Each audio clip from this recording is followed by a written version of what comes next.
This is a rate constant problem where you're asked to find the temperature for a rate constant. The question says, the rate constant of a first order reaction is 3.8 times 10 to the negative 4 seconds to the negative 1 at 350 degrees Celsius. If the activation energy is 115 kilojoules per mole, calculate the temperature at which its rate constant is 8.9 times 10 to the negative 4 s to the negative 1. To solve this problem, you have to use this equation. T2 equals, set up your brackets, R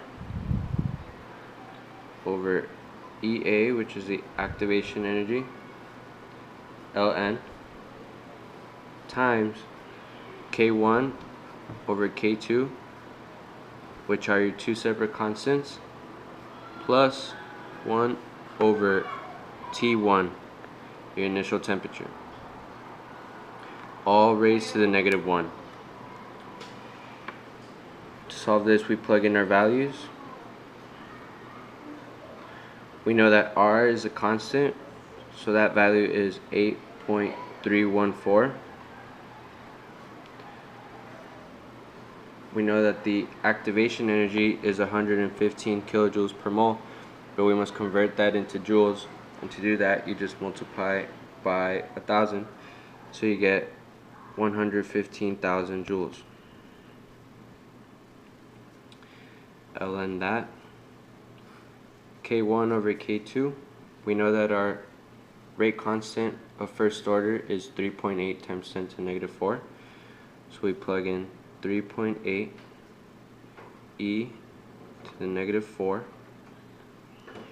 over 8.9 times 10 to the negative 4, because that's the constant which we're going to calculate the temperature for. So plug in 8.9 e to the negative 4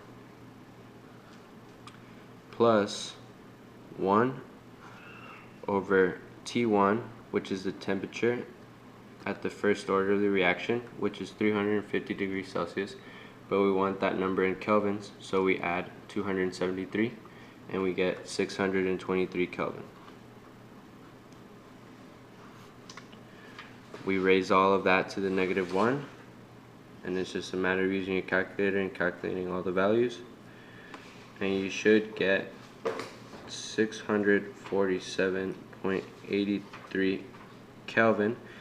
But we are given the first temperature in degrees Celsius, so we want to get the answer in degrees Celsius. So we just subtract minus 273 Kelvin, and we get 374.8 degrees Celsius. And that is your temperature at the rate constant 8.9 times 10 to the negative 4 s negative 1.